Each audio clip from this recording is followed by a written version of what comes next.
Frontier Fighters.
Frontier Fighters, men and women who broke new trails in the romantic but dangerous Old West. Any tribute which historians of the future will prepare for Idaho must include many chapters dedicated to those men and women who gave so generously of their youth, their hopes, and their dreams. Tribute must be paid to a man who helped tremendously to make Idaho the fertile, prosperous state it is today. Late in the 19th century, Charles Walgamot and his wife Letty were living on the north side of Snake River at Shoshone Falls. One night, after the two had retired, they were awakened by a loud rapping at their cabin door. Charles, wake up, Charles. Huh? What? Letty, what's the trouble? There's someone at the door, and it's after 10 o'clock. Yeah, I know. Stay here. I'll soon find out who it is. Now, don't go to the door, dear. It's all right. I won't open it wide. Yeah? I'm awfully sorry to wake you up this time of the night, sir, but I had to. Yeah? My name is Bert Perrine. I've got about 25 head of cows out here that I've been milking in the Wood River country. I need water for them, and I wondered if you'd know of a place in Snake River Canyon where that many cattle could winter. Well, you'd better get them to water before you think about putting them in for the winter. But why cows?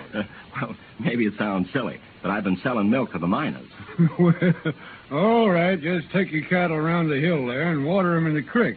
And come on back here yourself for a bite to eat. You look pretty tired. Oh, thanks. Won't take me more than 15 minutes. We'll be waiting for you. Charles, how do you know it's all right to invite him in? Well, I saw the cows, so he's telling the truth about that. Yes, but that doesn't make Now, him... Letty, anybody that sells milk instead of whiskey to the miners can't be a dangerous character. Well, I guess you're right, Charles. I'll get him something to eat. I'll get dressed first. You know, Letty, the more I think of anyone selling milk to the miners, the more I think of him. He's got a good head on him.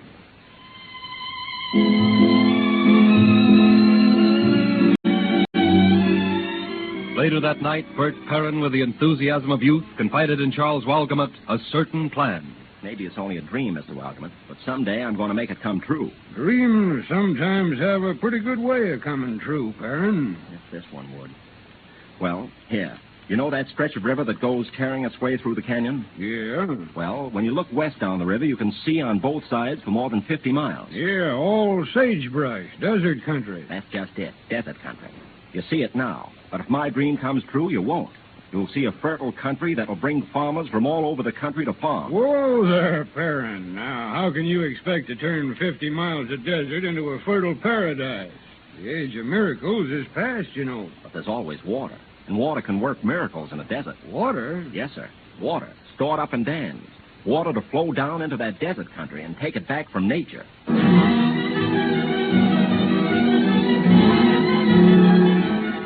For the next few years of his life, young Perrine learned everything he could about irrigation. On every side he asked questions. He probed, he sought. He learned that in 1860, a few farmers diverted small streams into patches of desert and made it pay. Night and day he worked. He roamed the countryside, planning, dreaming.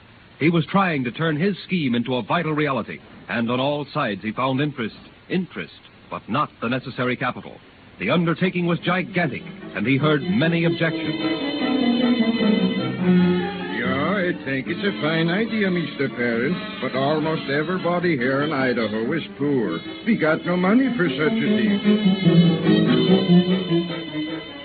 Sure, Mr. Perrine. Water's the salvation of this part of the country. Dams would do the trick.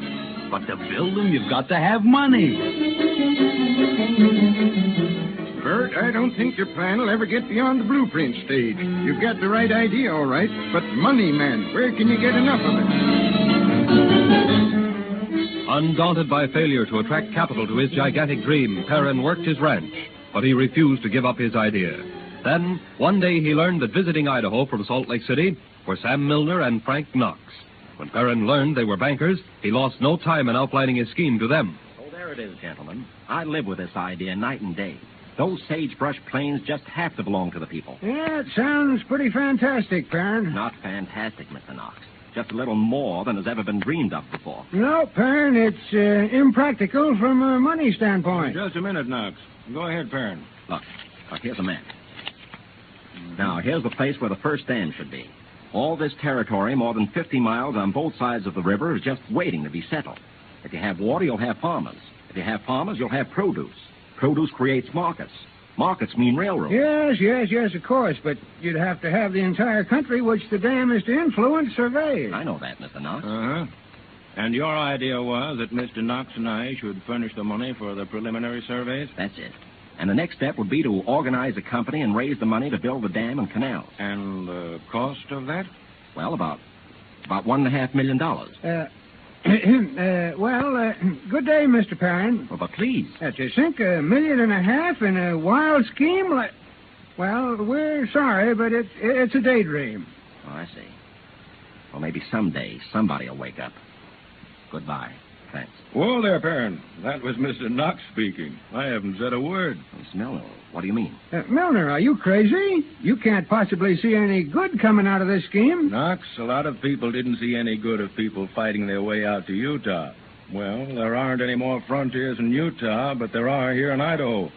Instead of Indians, we're going to fight a desert. Well, you're not joking, Miss Milner. Young man, a man doesn't joke about opening his checkbook to the tune of enough money to survey that much territory.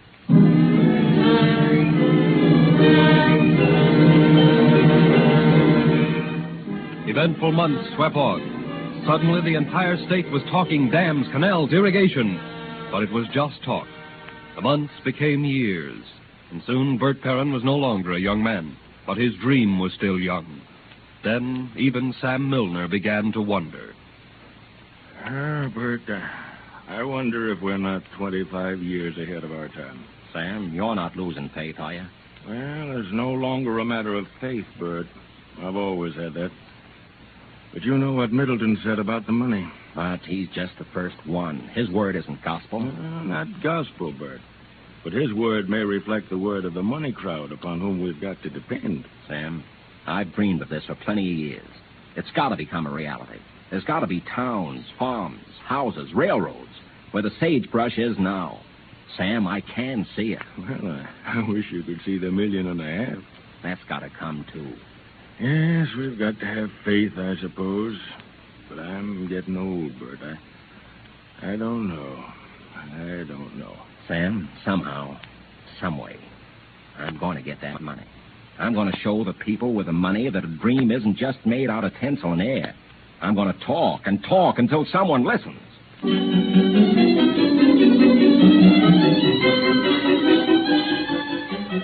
Bert Perrine went to Chicago. In a valise, he carried $600,000 worth of bonds, which the Perrine-Milner Company issued, secured by farm contracts. He confronted hard-headed businessmen. His frankness, sincerity, made a deep impression upon those who listened to him. And one day, in the offices of Trowbridge and Never... I'll admit that all types of western irrigation schemes have been failures up to now, and I think you should know the truth of it. Oh, yes, Mr. Perrine. We know that well enough. We've gone into it pretty thoroughly. Your honesty is at times a little embarrassing, your frankness engaging. But in spite of all that, Trowbridge and Never would like to handle that bond issue. But the entire $600,000? Yes, the whole issue. You see, we're not buying just bonds. We're buying the honesty, the sincerity, the genius of Bert Perrine. Well, I had a lot of words ready to say. Words of thanks. I've been saving them for years. Now that the opportunity's come to use them, I can't. Never mind that. You've got a job ahead of you now. We know you can fill it because any man who's kept such a magnificent dream all these years has held on to it through thick and thin, through bitter years and discouragement, can fill any job. Mr. Perrine, you've got to go out and sell Idaho to the nation. Overjoyed, Perrine returned to Idaho. With all the pent-up emotion of years, he and Sam Milner watched machinery come in, watched preparations for the building of the dam, and finally, one day... Hello, Mr. Perrine. Mr. Milner. Hi, Tom. Oh, Tom, I sent for you because I wanted to keep 3 ships going 24 hours a day. We'll need every foot of floor space we can get. You bet, Mr. Perrine. And say, want to hear something? What is it? Know what they're going to call the first hotel in Twin Falls? I'm no good at guessing, Tom. Well, it's going to be called the Perrine Hotel. And don't go asking me why. Yesterday, Idaho could hardly feed herself. Today, she's confident. Tomorrow, her surplus will help feed the nation. Sam, it's going to be a mighty proud day for all of us when they let the first water out of the dam, when it flows into the canals, when it gives life to that desert. The Idaho Dam, Bert.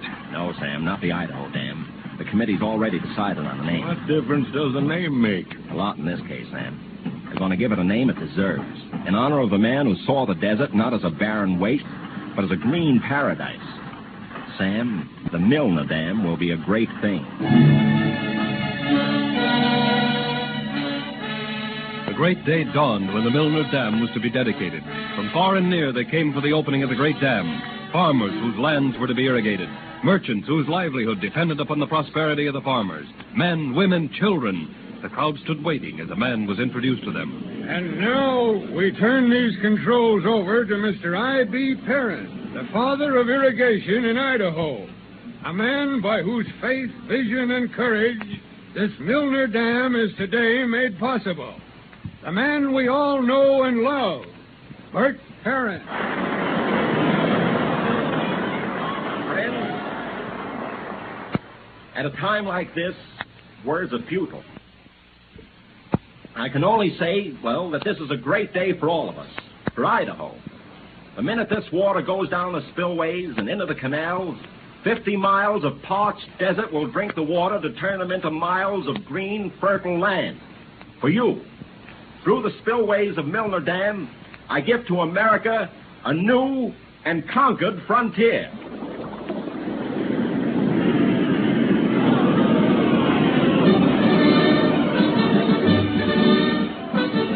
I.B. Perrine, the father of irrigation of Idaho, is indeed a pioneer. He fought no Indians, nor did any of the things we commonly associate with the pioneers of the West, but he did open a new frontier of 50 miles of desert, opened it to prosperity and happiness. Truly, he is a great frontier fighter.